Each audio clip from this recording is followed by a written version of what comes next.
Hi, Hope Zvara here with Core Functional Fitness, and I'm here to talk briefly about the pelvic floor today. So the pelvic floor is one of the most important parts in the body. It's the bottom of the basement, so to speak, of all of the organs in which they sit and put pressure on. Also, every muscle above and below feeds into this really vital area.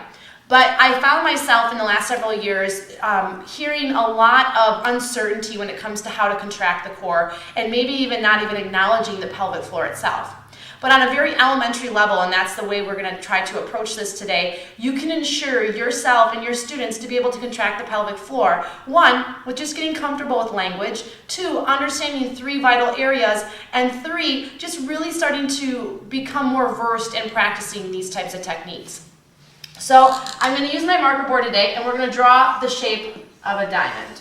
And if you know anything about yoga, this is also the same shape of Muladhara, which is the root chakra. So I definitely don't think there's a coincidence there. But when we're looking straight down or straight up at the pelvic floor, it actually makes somewhat of a diamond shape. We have our sitting bones here, and our pubis bone, and our tailbone here. So connecting these 4 points does in fact make a diamond. If you split it down the middle, it makes 2 triangles. If you split it sit bone to sit bone, it makes 4 triangles. So depending on how in-depth you want to get with pelvic floor, you can definitely work all these different quadrants in different orders. And this is something that I cover in my Core Functional Fitness, both online training and live course, that you can get more details in how to exercise and work the pelvic floor. But today we're just going to work on basic contraction. So let me just erase this here. We have our pelvic floor. From pubis bone to tailbone, sit bone to sit bone. It makes this diamond-like shape. I have here a pelvis. It is a female pelvis, so sorry men, but we'll be talking about your pelvis and your pelvic floor as well here along the way. But for many, we're finding that the pelvic floor is an area of issue and also often an area overlooked. I hear cues often like contract the bathroom muscles or activate the pelvic floor, or activate the core. But what in fact does that mean? How do I know if I'm contracting those areas? And what if I'm more dominant in one area than another, that I'm not really addressing my pelvic floor as completely as I should? So when I take my students through the pelvic floor on a very basic level, I like to work with 3 points of contraction. So the first point of contraction, let's call this the tailbone. We'll just write tail, and then pubis, and then sit bone, sit bone. Okay, I like to work back to front because most people are most familiar with the glutes, and they find that this area is an easiest contraction. So here are your glutes, okay? I'm not a great drawer, but you'll get the idea. Okay, so here's the tailbone, and we have an orifice back there. It's called the anal sphincter. It's actually about 2 to 3 centimeters long, about the length of your pinky nail, and it's a muscle. So you can actually contract that area.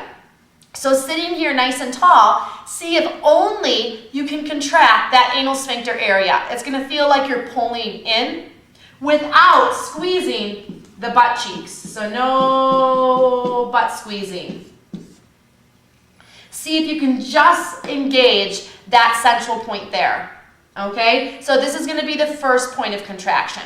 The second point of contraction is going to be the vaginal passageway for women. So maybe you might find a good image would be contracting on a tampon or engaging on the shaft during intercourse. So this is a really important point because this helps engage the perineum, which is the central line of the pelvic floor. But for women, this is incredibly important because of issues like prolapse. So we may have issues, especially after pregnancy, like uterine prolapse, the falling of the uterus, vaginal wall prolapse, which is the vaginal walls on each side, but also rectal prolapse and even just pelvic organ prolapse. So anything kind of falling out of this central cavity. So by contracting the walls on this point of the body can help lift and support all of those major organs that belong inside of us and not on the outside. So sitting nice and tall again, or standing or laying down, however you want to work it. We've worked the anal sphincter.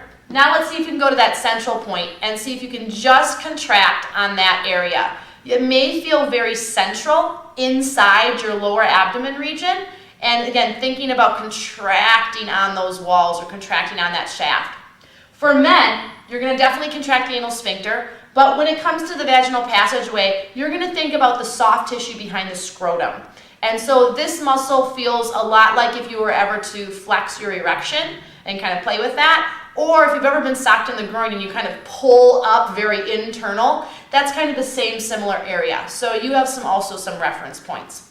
For many people, this is a very challenging area. The tissues are very deadened and desensitized. So first, one of the most important things is, can I think about it?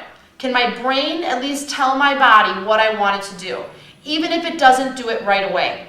I have had students know these areas and just mentally work them, and then weeks later finally be able to feel something. So please don't get frustrated. Continue to work on this. Again, this is a very important area. And then secondly, it's going to be the urethra. So up by the clitoris for women, or for men, again, it's that same idea of contracting in on that erection, or holding the flow of urine, maybe a better example. That would work for both women and men. We're going to contract up near the pubis bone. So when we contract or hold the flow of urine, you're going to notice more of a contraction in the lower belly area. And so as you contract on that clitoris area or on the urethra area, you're also going to feel a little tautness beneath the navel point or the belly button. And that's a good sign that you're doing it right. So a good question now is, can I contract all these three separate areas? Yes, no. Can I contract from the back to the front? What about the front to the back? Can I contract them all at the same time without squeezing my glutes? So what I find a lot as a yoga teacher and teaching core functional fitness is many people overwork their gluteal muscles and then they think that that's their pelvic floor.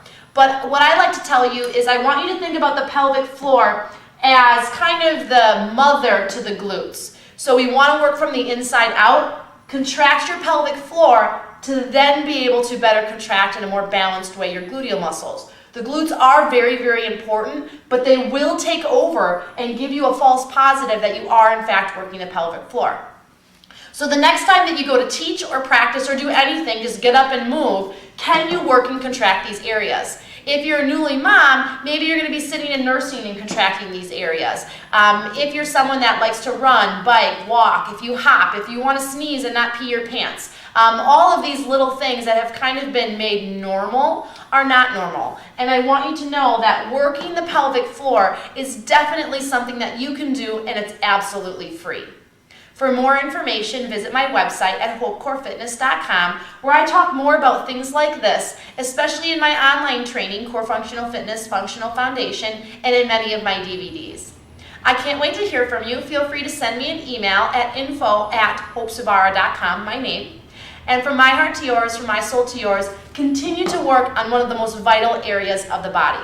Namaste.